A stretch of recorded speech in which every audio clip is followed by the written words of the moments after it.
Oh, getting to wrestle Triple H at WrestleMania 19 for the world title. How big of a moment was that for you in your career? You know, people always talk about that match, you know, just because it had so much intensity going into it. It had such a real feel going into it. The black and white thing, of course. Him coming, you know, from the side, you know, kid with the silver spoon in his mouth. Me coming from the rough side of the tracks, kid that's been in prison and whatnot. A kid like me shouldn't make it to that position. But I did. I made it to WrestleMania. I made it to, you know, the top spot at WrestleMania.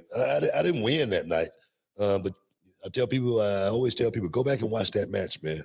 What an awesome match. We went out there and we let it all hang out, and Hunter took everything that night, man. Harlem Hangover included. And he wanted it. He was like, you know, give me that, you know. All right, I'll give it to you. You know what I mean? You know, and Ric Flair come out and everything happened. But I tell people all the time, man, I never thought about won losses or anything like that. I always thought about the moment and the feel that I could, you know, man. A lot of people, man, they wish that I won that night, man. A lot of people were so disappointed that night. They still tell me, still to this day, man, that I should have won that night. I remember one of the high up in WWF. I'm not gonna say his name, but he goes, "Book, you should have won tonight." And I go, "Thanks, bro. I appreciate that." But I never, I've never lost one day of sleep because of that match, because that check. Oh yeah, especially wrestling Triple H for the world title. I can't imagine, but that check, probably more than anything I ever got. That was my biggest check I made for one night. And I'm gonna tell you right now, if anybody complain about something, put me in that every year.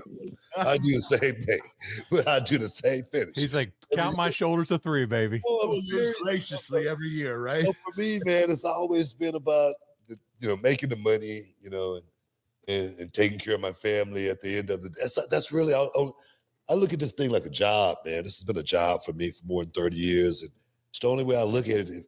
I say, man, if they would have gave me the money and say, "Book, we'll pay you $1 million a year, and you can just sit at home. You ain't got to wrestle. You ain't winning no titles." I'd have sit my ass at home and been happy to this day. I'm serious, man. So it's never been about, the title or anything like that. But, throughout my whole career, I've had 35 championships. I pretty much had a title around my waist my whole career. I've pretty much had a title around my waist throughout my whole career. Almost constantly. I had a championship around my waist, almost. So I did pretty good. And I tell the young guys, if you're good, cream rise to the top, you're going to get put in a position when you're good. When you're talent, you don't have to call anybody. You don't have to bug anybody about, creating an angle for you or writing. You don't have to do that when you're talent. And for me, I'm not bragging or anything like that. Patting myself on the back, man, but I was always talent, man. I was always talent. No one can take that away from me.